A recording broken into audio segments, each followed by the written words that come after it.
Ito yung video na pauwi na kami ng Maynila mga idol. Ayan po, napapansin nyo kasagsagan po ng malakas na ulan yan. At meron pa po isang bangka na sa ilalim ng ferry. Ayan, wala pong hinto ang napakalakas na ulan.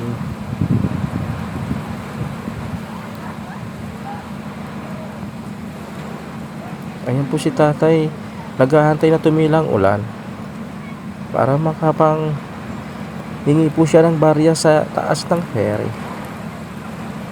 Pasin niya rin po, wala mga batang lumalangoy dyan na naghahantay ng mga barya.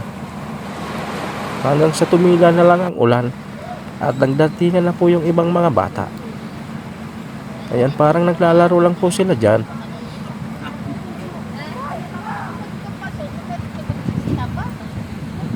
Ganyan po ang mga bata dyan sa loob ng ferry.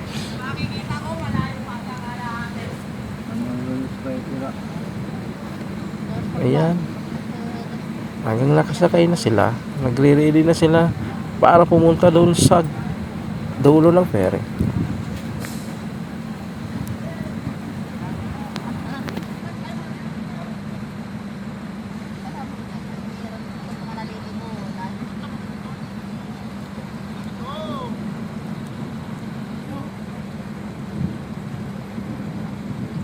May napagod kami papatalin lahat.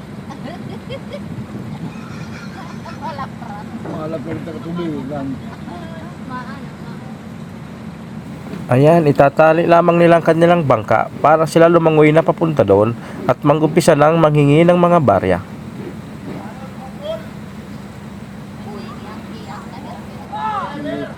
Umpisa na rin na sumakay ang mga pasahero sa loob ng mga bus. Tumila na rin kasi po ang ulan.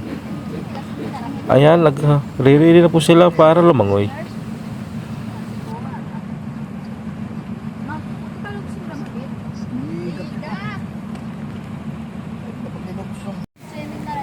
Ayan, medyo marami-rami na rin mga pasahero na pumapasok sa loob ng ferry. Kaya paldo-paldo dito ang mga mangunguha ng barya sa ilalim ng ferry. Katatapos rin pala ng eleksyon dito sa probinsya. Ayan na po sila, nagre-ready na sila para sumalo at sisiri ng mga barya.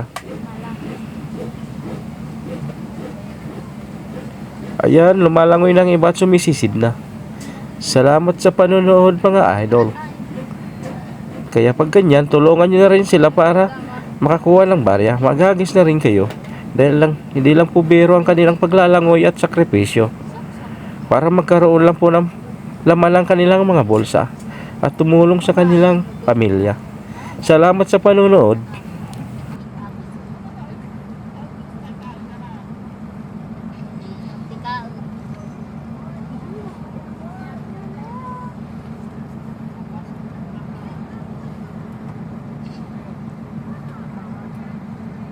Wala nang saksak ng gabi mama. Wala nang saksak.